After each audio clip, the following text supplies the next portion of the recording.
Olá, meu nome é Adalberto, sou professor de língua portuguesa e esta é a videoaula de introdução à sintaxe. Para que a gente possa começar a desvendar um pouco do que existe ali na sintaxe da língua portuguesa, que tal se nós pegarmos um pouquinho das técnicas do famoso detetive Sherlock Holmes? Vamos dar uma olhada? Observação é minha segunda natureza. Você pareceu surpreso quando eu lhe disse na primeira vez em que nos encontramos que você havia estado no Afeganistão. Alguém lhe contou, sem dúvida. Nada disso. Eu sabia que você vinha do Afeganistão. Por ser um hábito antigo, o trem de pensamentos correu tão veloz pela minha mente que cheguei à conclusão sem ter consciência das etapas intermediárias.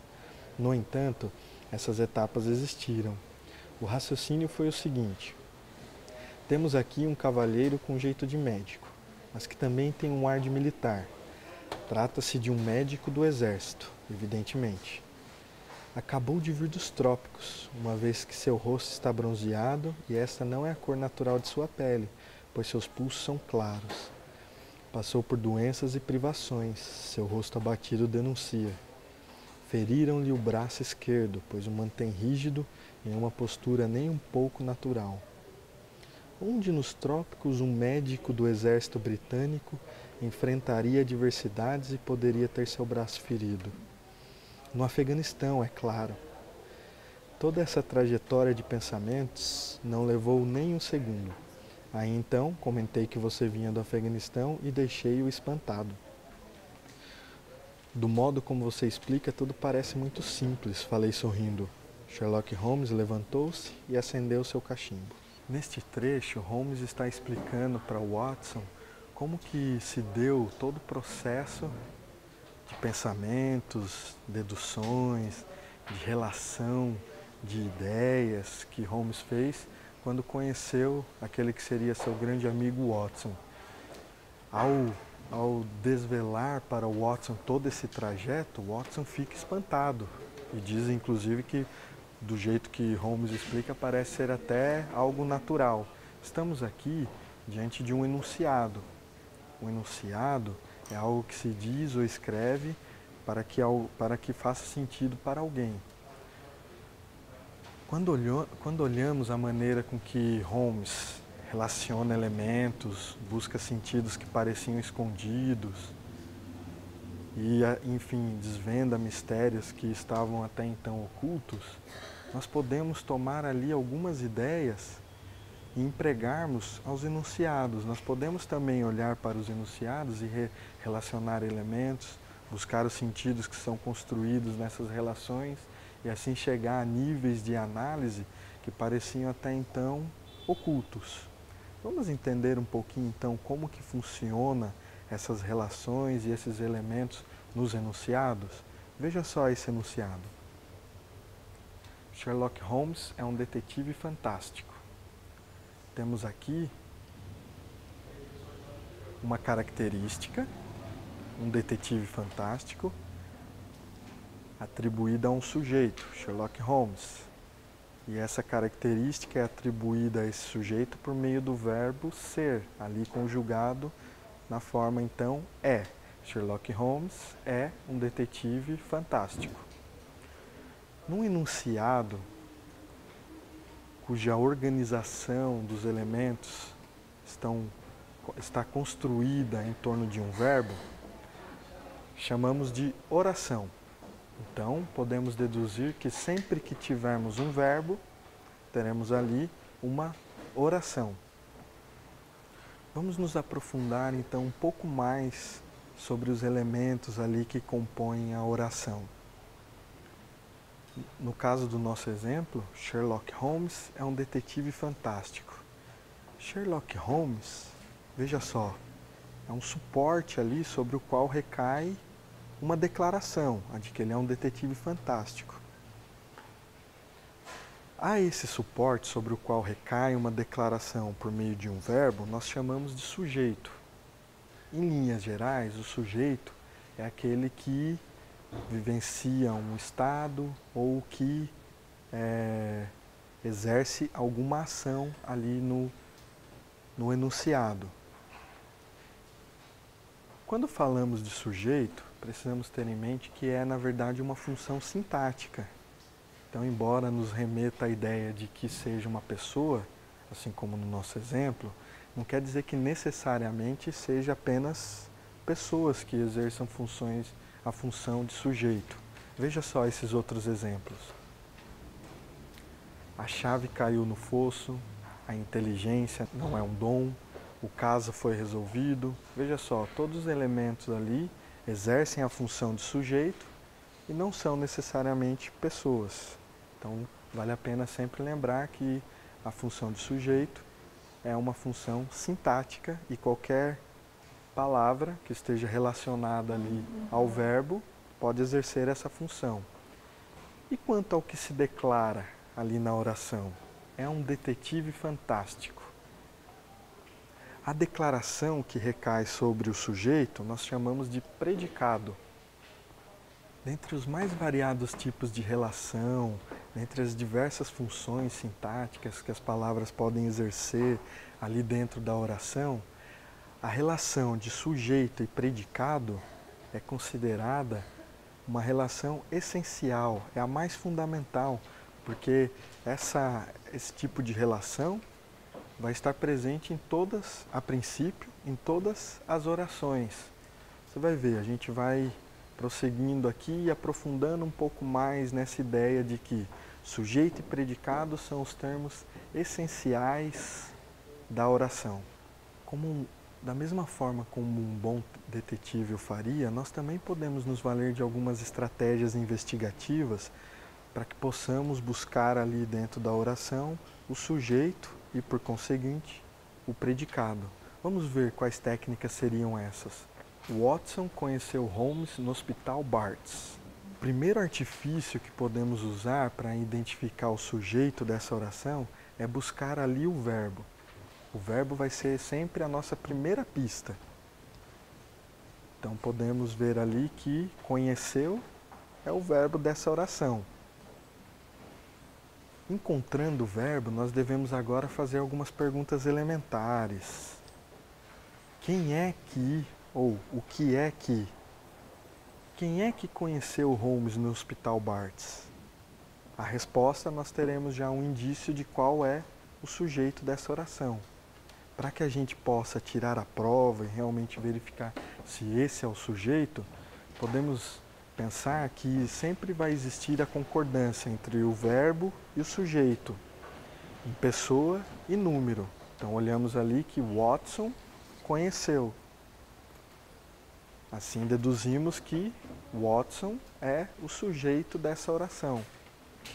Consequentemente, conheceu Holmes no Hospital Barts é aquela declaração que se faz a respeito do sujeito, é por isso o predicado.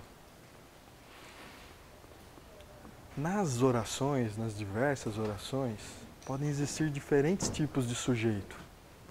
Vamos desvendar um pouco mais a respeito do sujeito e descobrir os tipos de sujeitos? Veja só a seguinte oração. A brilhante mente de Holmes analisou as evidências criteriosamente. Temos ali um sujeito, a brilhante mente de Holmes, e um predicado, analisou as evidências criteriosamente. Se nos atentarmos a esse sujeito, a brilhante mente de Holmes, podemos perceber que é a palavra mente, aquela que que traz a informação de base, que exerce ali um papel fundamental. Quem é que ali, entre todas aquelas palavras que compõem esse sujeito, efetivamente analisou? É A? É brilhante? É D? É Holmes? Não, nós podemos perceber ali que a palavra que desempenha esse papel de mostrar quem efetivamente analisou as evidências criteriosamente é a palavra mente. Chamamos essa palavra de núcleo. Então temos ali o núcleo do sujeito, nesse caso a palavra mente. Observe agora esta outra oração. Holmes e Watson desvendam mistérios brilhantemente. Temos aqui o sujeito, Holmes e Watson. E um predicado, desvendam mistérios brilhantemente. Olhando para esse sujeito, Holmes e Watson, qual é o termo ali que exerce o papel fundamental, que traz a ideia principal desse sujeito? Certamente você consegue perceber que, na verdade, nós temos duas palavras que desempenham esse papel fundamental. Temos ali dois núcleos, Holmes e Watson. Então nós já podemos ir tirando alguma dedução a partir disso. Olha só, nós podemos ter então sujeitos que possuem apenas um núcleo e sujeitos que possuem dois ou mais núcleos. Ao tipo de sujeito que possui apenas um núcleo, chamamos de sujeito simples. A brilhante mente de Holmes analisou as evidências criteriosamente. Ao sujeito que possui dois ou mais núcleos, como Holmes e Watson desvendam mistérios brilhantemente, chamamos de sujeito composto. Sujeito simples e composto, eles são característicos de explicitarem o sujeito ali da oração, de trazerem uma clareza sobre quem é esse sujeito e o que se declara. Por isso, é correntemente usado, por exemplo, em manchetes de jornais, em textos em que se busca trazer essa clareza, que se busca ser bastante objetivo e mostrar sobre o que se trata e a quem se refere aquela declaração. Mas como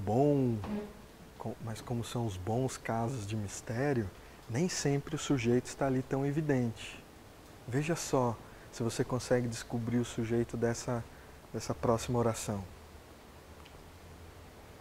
Encontrei uma pista esquecida. A gente pode seguir lá os nossos artifícios investigativos e procurar primeiro o verbo. Encontrei. Podemos perceber então que encontrei uma pista esquecida é o predicado. Mas e agora? A oração inteira é o predicado. Vamos fazer as perguntas fundamentais. Quem é que encontrou uma pista esquecida? Não está expresso ali esse sujeito que encontrou, mas se nos atentarmos ali ao verbo encontrei, podemos deduzir que se é encontrei, logo será eu. Eu encontrei uma pista esquecida. Há esse tipo de sujeito em que ele não está ali na oração expresso, não aparece ali de maneira expressa, mas que pela desinência do verbo a gente pode concluir quem é esse sujeito, chamamos de sujeito desinencial ou oculto. Esse tipo de sujeito tem como característica criar um efeito de incluir ali o leitor no enunciado, de também incluir o autor no enunciado, Quando eu digo encontrei, eu estou me colocando ali no enunciado. Por isso, é muito usado em textos, por exemplo, publicitários, aqueles que querem criar um efeito de proximidade entre o autor e o leitor. Veja só, compre nosso livro, veja como é fácil exercer a dedução. Você consegue perceber como a forma verbal compre, veja, atrai o leitor para dentro desse enunciado?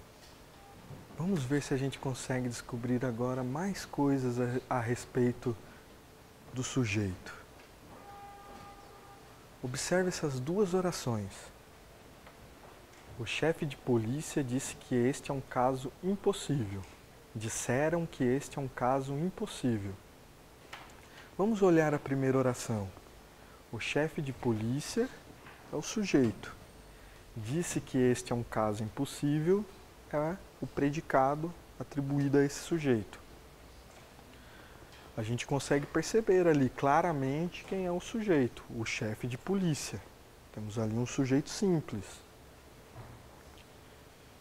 E quanto à segunda oração? Disseram que este é um caso impossível. Temos ali o predicado, mas onde está o sujeito?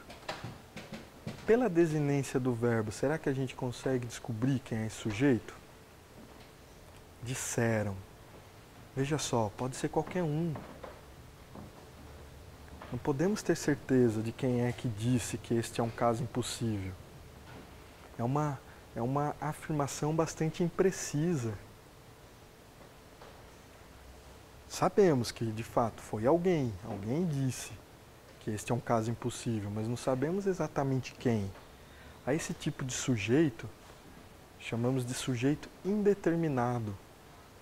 É aquele, então, em que existe o sujeito, evidentemente, mas que pela maneira como a oração é construída, nós não podemos identificar quem exatamente é o sujeito. Fica ali uma declaração bastante imprecisa.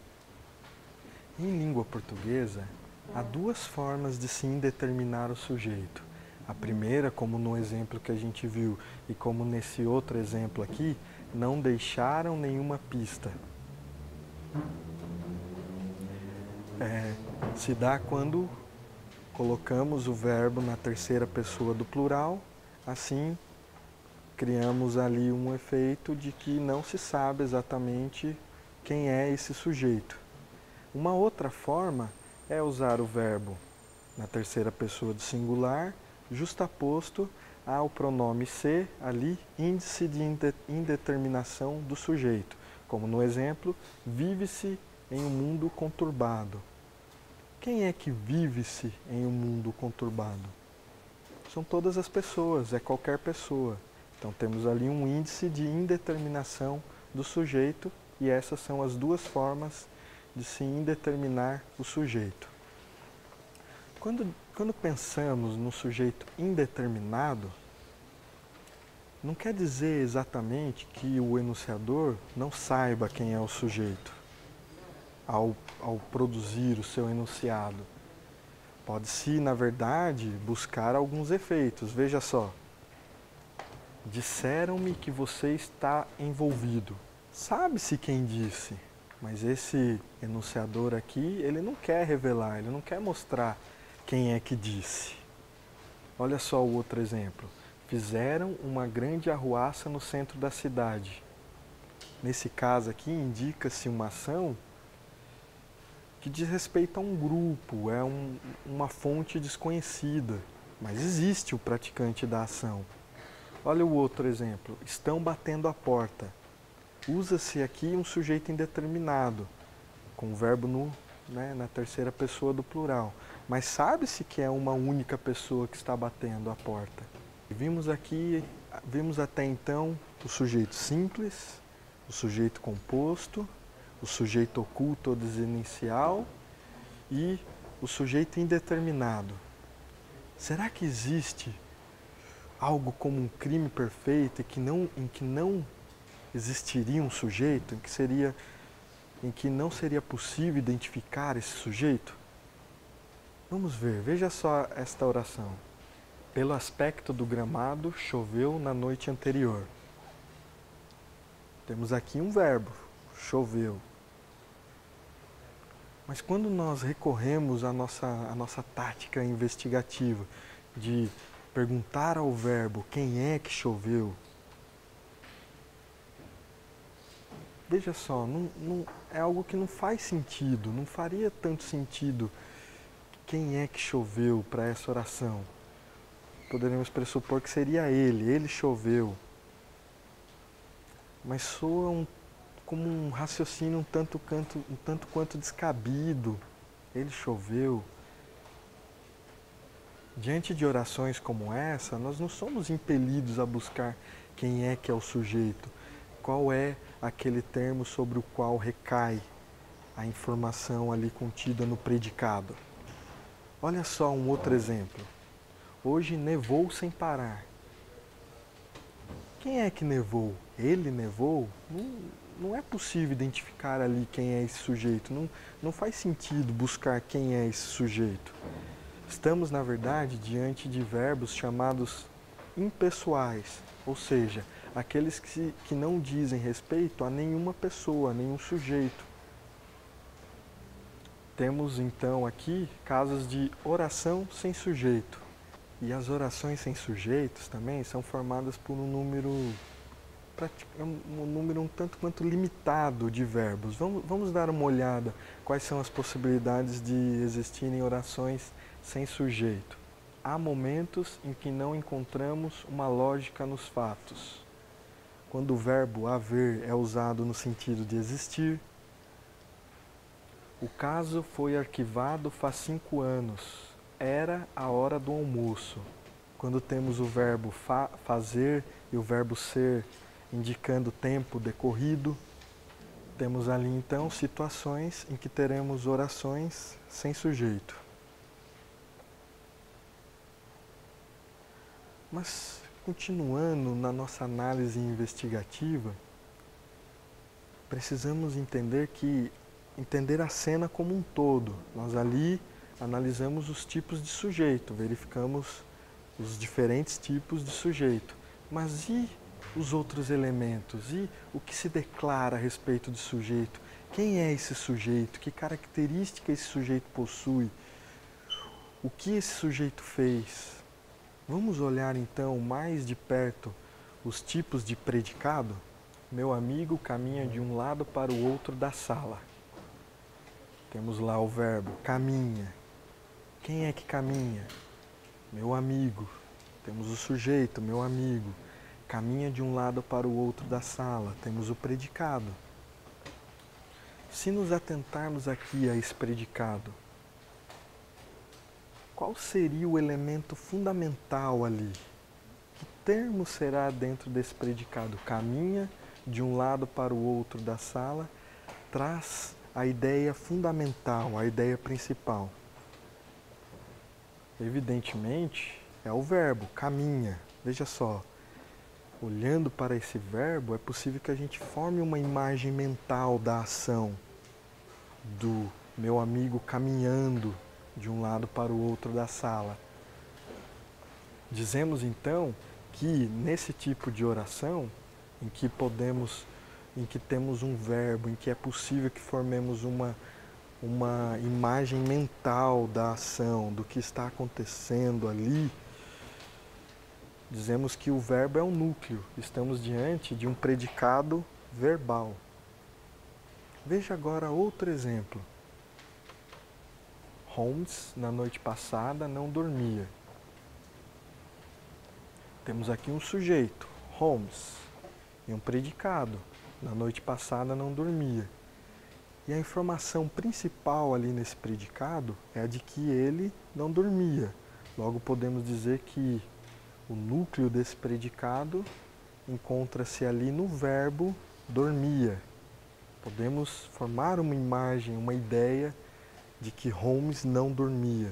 Vamos ver agora então um outro tipo de predicado. Observe só essa oração. Meu amigo está muito inquieto. Temos lá um sujeito, meu amigo, e um predicado está muito inquieto. Poderíamos seguir a lógica das orações anteriores e imaginar que o núcleo desse predicado seria o verbo está. Veja só, meu amigo está. Não dá a sensação de que falta algo? Veja só, esse verbo ele não traz um sentido completo em si. Na verdade, esse verbo ele faz uma ligação entre uma ideia, muito inquieto, ali no caso um atributo que será ligado ao sujeito meu amigo. Meu amigo está muito inquieto. Dizemos então que, na verdade, o termo central, o núcleo desse predicado, está ali numa palavra nominal, a palavra inquieto. Observe outro exemplo.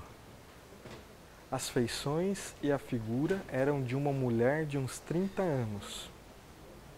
Temos aqui também um sujeito, as feições e a figura, e um predicado eram de uma mulher de uns 30 anos. Observe como o verbo eram, na verdade, liga um atributo de uma mulher de uns 30 anos ao sujeito, as feições e a figura. Não existe ali no verbo uma ideia em si, um sentido em si. Na verdade, ele funciona apenas como um elemento de ligação entre o atributo e o sujeito. Chamamos esse tipo de predicado nominal. E num predicado nominal teremos um verbo de ligação, como você bem percebeu, que vai exercer esse papel de ligar o atributo ao sujeito, e esse atributo chamamos de predicativo do sujeito. Observe essa oração. O suspeito correu. Quando observamos esse verbo correu, percebemos que ele possui ali um sentido completo em si. Ele é chamado um verbo significativo. São verbos significativos ou nocionais aqueles que exprimem uma ação, que exprimem um desejo, uma atividade mental, um fenômeno da natureza.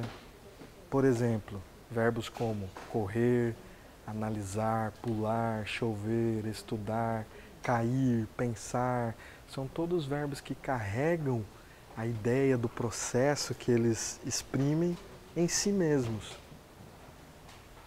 Observe agora essa outra oração. O suspeito está escondido. Como a gente sabe, nem sempre o verbo é o núcleo do predicado. E sabemos aqui que, neste caso, o suspeito está. O verbo não traz em si essa ideia do processo que ele indica. Ele, na verdade, faz uma ligação entre o atributo, que é o atributo, e o sujeito. O suspeito está escondido. Trata-se, então, de um predicado nominal. E esse tipo de verbo chamamos de verbo de ligação. São verbos que, na verdade, exercem o papel de ligar o sujeito ao seu predicativo, ao predicativo do sujeito. São exemplos de verbo de ligação: estar, ser, parecer, permanecer, ficar, continuar, tornar-se. Aliás, esses são os principais verbos de ligação, pois, ao contrário dos verbos nocionais e significativos, eles existem em números mais reduzidos, enquanto aqueles existem em números infinitos. Meu amigo caminha inquieto pela sala. Veja só, temos lá um sujeito, meu amigo, e um predicado, caminha inquieto pela sala. Temos o verbo caminha. Veja como ele é um verbo nocional que traz um sentido em si próprio. Meu amigo caminha. Poderíamos supor, então, que caminha é o núcleo desse predicado e estamos diante de um predicado verbal. Mas veja só as outras palavras. Inquieto pela sala. Não podemos descartar a ideia que está ali nesse termo inquieto. Notamos que essa palavra inquieto traz a ideia de um estado do sujeito. Poderíamos, então, ter aqui um caso em que uma oração possui um predicado com dois núcleos? Será que isso é possível? Vamos desdobrar essa oração para a gente poder verificar se isso realmente é possível. Poderíamos dizer, então, que meu amigo caminha pela sala e que ele está inquieto. Teríamos, então, uma ação e um estado indicado ali por um verbo que estaria implícito ali na oração. Estamos aqui diante de um predicado verbo nominal. É aquele em que existe um núcleo verbal e um núcleo nominal. No caso, caminha, um verbo nocional, um núcleo verbal, e inquieto, um predicativo do sujeito, logo um predicado nominal. Temos então um predicado verbo nominal. Veja só outro exemplo. Os policiais consideraram sua opinião inteligente. Temos lá um sujeito, os policiais, e um predicado, consideraram sua opinião inteligente. Mas se desdobrarmos também, da mesma forma como fizemos com a oração anterior, essa oração aqui, veremos que os policiais consideraram sua opinião e a opinião é inteligente. Temos então um predicado verbo nominal, em que há ali um núcleo verbal, consideraram, um verbo nocional, e inteligente, um núcleo nominal, ali no caso, um adjetivo. Mas você está percebendo como, ao contrário daquela oração, meu amigo caminha inquieto pela sala, em que inquieto está ligado ao sujeito, nessa oração aqui, os policiais consideraram sua opinião inteligente, inteligente está ligado à opinião, não está ligado ao sujeito. Dizemos nesse caso que é aqui um predicativo, não do sujeito, mas um predicativo do objeto. Afinal, o que será então um objeto? Vamos lá identificar então? Nós vimos até aqui então que existem os termos essenciais da oração, o sujeito e o predicado, e vimos a classificação do sujeito e a classificação do predicado, os diferentes tipos de sujeito, os diferentes tipos de predicado. Mas, assim como numa cena de mistério, as orações não são compostas apenas por sujeito e predicado, existem lá outros elementos que também são importantes. Chamamos esses termos que veremos agora de termos integrantes da oração. São termos integrantes porque nem sempre aqueles termos essenciais têm um sentido completo. Eles precisam de um outro elemento que o complemente, que o complete. Vamos entender um pouquinho essa ideia, olhando esta seguinte oração. Nosso cliente chegou. Temos lá um sujeito, nosso cliente, e chegou o predicado, ali no caso, um verbo nocional, trazendo a ideia efetiva de chegar. Estamos aqui diante de um verbo intransitivo. Por quê? Nosso cliente chegou, esse verbo ele já carrega em si toda a ideia completa. Ele não precisa de nenhum complemento para a ideia que ele traz. O sentido de chegou não transita para nenhuma outra palavra. Observe a diferença agora olhando para essa seguinte oração. Holmes pegou a chave. Temos lá o verbo, pegou. Observe como o sentido do verbo parte de Holmes e percorre até se finalizar na chave. É um sujeito Holmes que pega um objeto ali, a chave. Observe como nessa oração a ação ali indicada no verbo, a ação de pegar, tem seu início lá em Holmes e transita para ser completa lá no termo chave. Holmes pegou a chave. Veja só como o verbo, se nós tivéssemos apenas o verbo sem o elemento que o complementa, faltaria algo. Holmes pegou. Veja como o sentido do verbo pede um complemento, pede que algo o complete. Chamamos a palavra que complementa o verbo de complemento verbal, mais especificamente de objeto.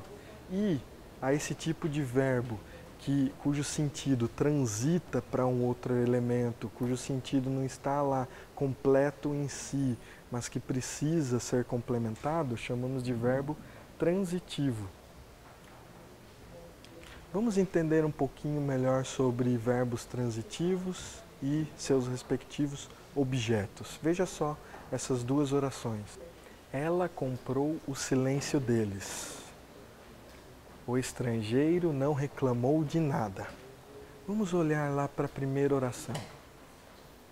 Ela comprou o quê? Comprou o silêncio deles. Veja como o verbo comprou precisa ter sua ideia complementada, ali no caso, com o silêncio deles.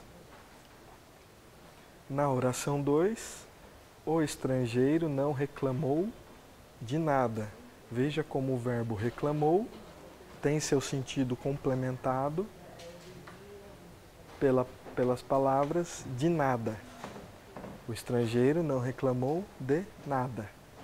Na primeira oração, observe como ela comprou o silêncio deles, o objeto, o silêncio deles, liga-se ao verbo comprou de maneira direta, ou seja, sem a necessidade de uma preposição. Chamamos ali de objeto direto e o verbo será um verbo transitivo direto. Por outro lado, veja só como na oração 2, o objeto de nada, o objeto nada, precisa de ali uma preposição para ele poder se ligar ao verbo. Chamamos então de objeto indireto e o verbo será um verbo transitivo indireto. Quando o objeto liga-se ao verbo sem preposição, objeto direto. Quando o objeto liga-se ao verbo por meio de uma preposição, objeto indireto. Da mesma forma como nós o fizemos lá para identificarmos o sujeito e predicado, nós também temos algumas técnicas investigativas para descobrirmos qual é o objeto ali da oração. Vamos lá então dar uma olhada. Veja só a seguinte oração. Esse detetive realizou ações notáveis. Uma vez que identificamos o verbo, realizou, e o sujeito, nossa primeira técnica aqui é ligar o sujeito ao verbo. Esse detetive realizou.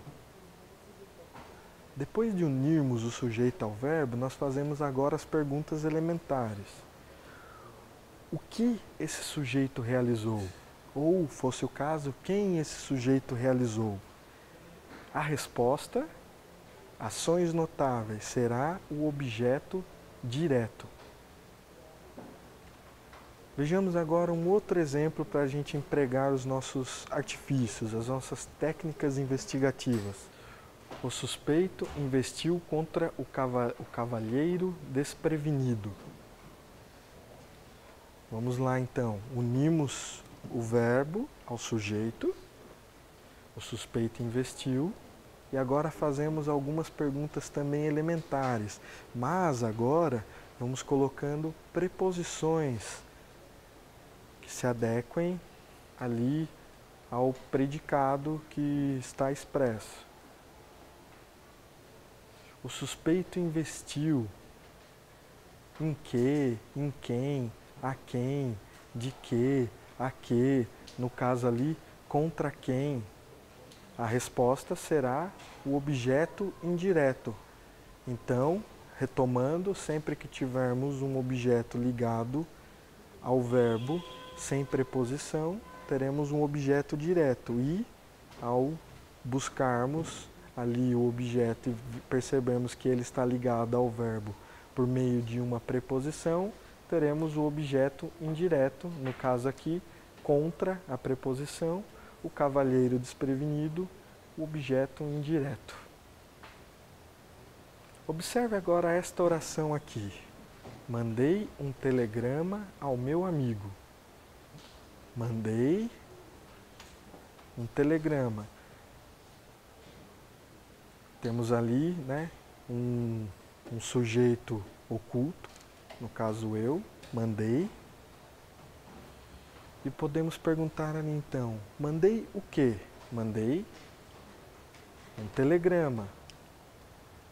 Porém, ao meu amigo, veja só, Eu também posso fazer a seguinte questão: a quem?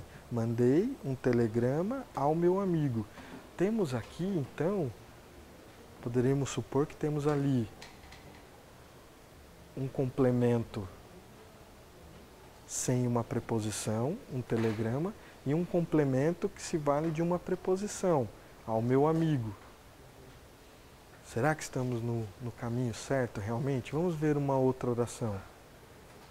Ele explicou o problema à senhora. Veja só. Temos então o verbo explicou. Ele explicou o quê? O problema. Temos então um objeto direto, sem dúvida. Mas ele explicou o problema à senhora. Temos a preposição e um objeto. Temos então um objeto indireto. Percebemos aqui que temos um verbo que ele é ao mesmo tempo transitivo direto e indireto. E que vai ter, por conseguinte, um complemento, um objeto direto e um objeto indireto. Percebemos então que podemos ter verbos transitivos diretos, transitivos indiretos, transitivos diretos e indiretos simultaneamente. A transitividade dos verbos nós vamos perceber com certeza no enunciado em uso, lá nos textos efetivos. Porém, uma boa dica, como muitas vezes é difícil de percebermos se é um verbo transitivo direto ou indireto, principalmente quando estamos produzindo, ou que tipo de preposição esse verbo transitivo indireto vai exigir, uma boa dica é nós olharmos no dicionário para percebermos ali, né, que tipo de verbo é aquele com o qual estamos trabalhando. Agora me ocorre a seguinte questão: será que a transitividade, né, essa ideia de que o sentido ele transita para um outro elemento que o complementa, será que a transitividade é exclusividade dos verbos? Vamos olhar a seguinte oração: estudar o caso. Temos aqui um verbo, evidentemente, e o caso, um complemento verbal, no caso, um objeto direto. Temos lá o verbo estudar, cujo sentido transita até o objeto, o caso, que o completa, estudar o caso. Agora, olhe só essa oração. Estudo do caso. Veja como essa palavra estudo, embora seja uma palavra nominal, ela também segue o mesmo princípio lá do verbo estudar e tem o seu sentido complementado pela palavra, pelo termo do caso. Estudo, e o seu sentido transita até o termo do caso que o completa. Quando, então, temos lá um nome e seu sentido transita para um termo que vai complementar o seu sentido, dizemos que temos ali um complemento nominal. Veja só, temos então o complemento verbal, objeto direto e objeto indireto, e temos agora um complemento nominal, ou seja, a transitividade não é uma exclusividade apenas dos verbos, mas também de palavras nominais. As palavras nominais que podem pedir, que podem precisar de um complemento nominal, podem ser, por exemplo, substantivos. Eles farão o pagamento da dívida. Veja só como pagamento, um substantivo, tem seu sentido complementado pelo complemento nominal da dívida. Pode ser também adjetivos. Todos estavam confiantes na justiça. Veja só como o adjetivo confiantes tem seu sentido complementado pelo complemento nominal na justiça. E podem ser também, isso mais raramente, advérbios. A história se desenrolou convenientemente a nós. Veja como o advérbio convenientemente tem seu sentido complementado pelo complemento nominal a nós. Você observou em todos esses exemplos como o complemento nominal sempre é introduzido por uma preposição? Vimos até aqui então os termos essenciais da oração, sujeito e predicado, e começamos a ver agora os termos integrantes da oração. Vimos então o objeto, direto e indireto, os complementos verbais, e vimos os complementos nominais. Mas, como bons analistas, como os bons detetives, não podemos deixar escapar nada, e existe mais um termo integrante da oração, que é o que veremos agora. Observe só a seguinte oração: ladrões arrombaram o cofre. Temos aqui então um sujeito, ladrões, e um predicado, arrombaram o cofre. Se nos atentarmos a esse sujeito, vemos que ele é sintaticamente o sujeito, dentro ali das relações estabelecidas em torno do verbo. É sobre ele que recai uma declaração, que é a de que arrombaram o cofre, ele é o sujeito, e ele é também o agente, é ele quem arrombou o cofre. Na relação ali com o verbo, é ele que exerce a ação. A palavra cofre, por sua vez, é sintaticamente o objeto direto, pois ela complementa o sentido ali do verbo arrombaram. Arrombar o quê? Arrombaram o cofre.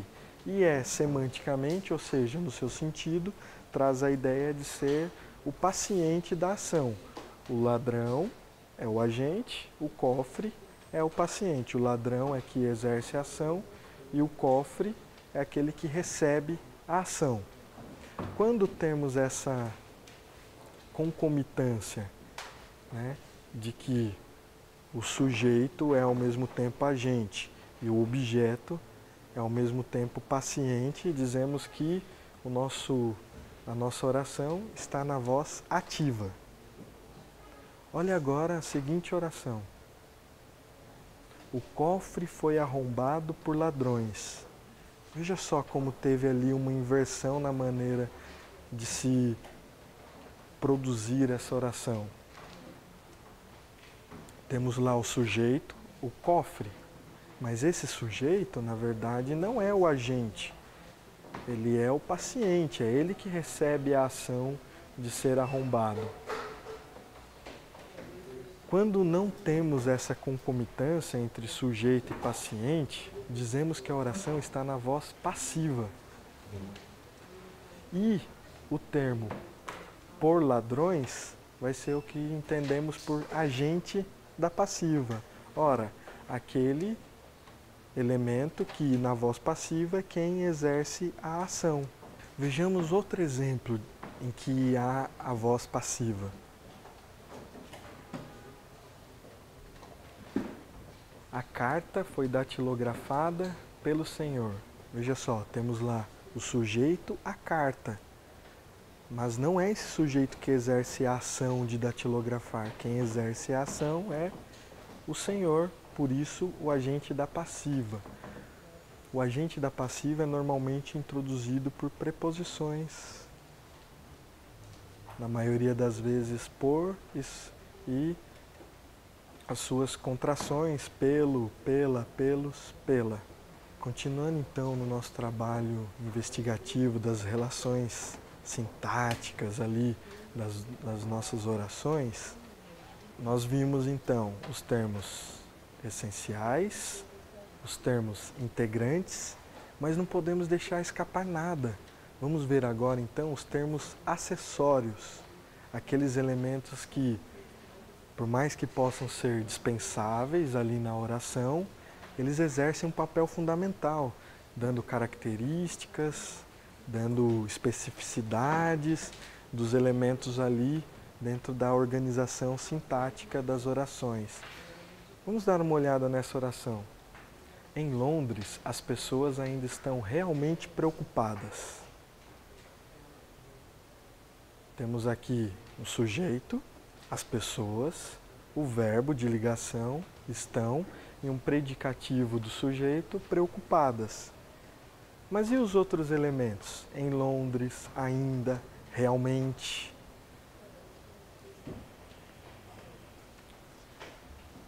Veja só como essas palavras, em Londres, ainda e realmente, estão ali relacionadas ao verbo. Observe só, onde essas pessoas estão ainda realmente preocupadas? Em Londres. Por quanto tempo estão? Ainda. Com que certeza estão? Realmente. Há esse tipo de palavra que funciona ali, neste caso, como um modificador do verbo, dando características a respeito do que esse verbo está indicando, nós chamamos de adjunto adverbial. Veja só um outro exemplo. Talvez seja essa a resposta.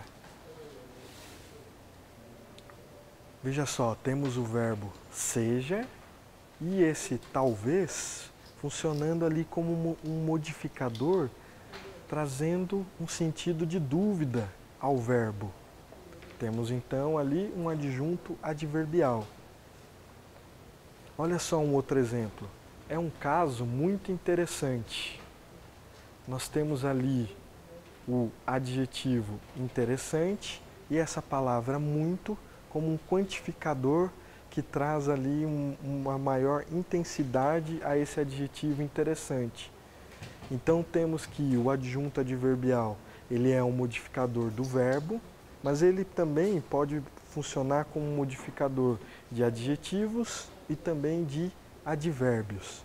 Então teremos um adjunto adverbial, nosso primeiro termo acessório da oração, como aquele capaz de indicar circunstâncias e de modificar um verbo, um adjetivo e um advérbio. Mas será que os substantivos também podem ser modificados? Vamos dar uma olhada agora na seguinte oração. Meu bom amigo caminhava. Temos lá o sujeito, meu bom amigo, e o predicado caminhava.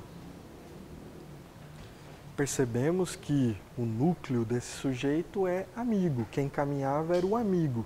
E essas outras palavras, meu bom, né? Temos ali um núcleo formado por um substantivo e temos outras palavras, meu bom, que indicam ali uma característica, que dão um atributo, uma especificação a esse amigo. Chamamos esses elementos que modificam os substantivos, apenas substantivos, nas orações, de adjunto adnominal. Veja só outro exemplo. Ele fez um delicioso café. Temos ali o sujeito ele e o predicado fez um delicioso café. Quando nos atentamos ali a esse objeto, um delicioso café. Veremos que a palavra principal ali é café, é o objeto direto. Um delicioso são palavras que estão dando um atributo, uma característica, especificando esse substantivo café. Olha só como nós já avançamos muito na nossa capacidade de análise. Podemos identificar o sujeito, podemos identificar o que se atribui a esse sujeito, podemos identificar as circunstâncias, podemos identificar características específicas ali das palavras que estão compondo a oração. Vejamos então agora mais um termo acessório da oração, o aposto. É aqui, neste prédio abandonado, que encontraremos pistas. Neste prédio abandonado, observe como este termo especifica a indicação aqui. É aqui, neste prédio abandonado. Veja só uma outra oração. A cidade de Londres estava silenciosa. Veja como a palavra de Londres dá uma identidade, identifica qual é a cidade. Não é qualquer cidade, é a cidade de Londres. A esse termo que vem identificando, especificando, enumerando, posto junto a outro termo, nós chamamos de aposto. Pelo próprio nome, é aquele termo posto junto a outro para melhor identificá-lo, especificá-lo, enfim, descrevê-lo, enumerá-lo. Então eu volto ao Sherlock Holmes, desejo a você bons estudos e até a próxima. Meu companheiro deu um sorriso de aprovação. Você reuniu as dificuldades da situação de modo sucinto e correto ao mesmo tempo, disse. Muita coisa ainda permanece obscura, embora eu já tenha resolvido os fatos mais importantes.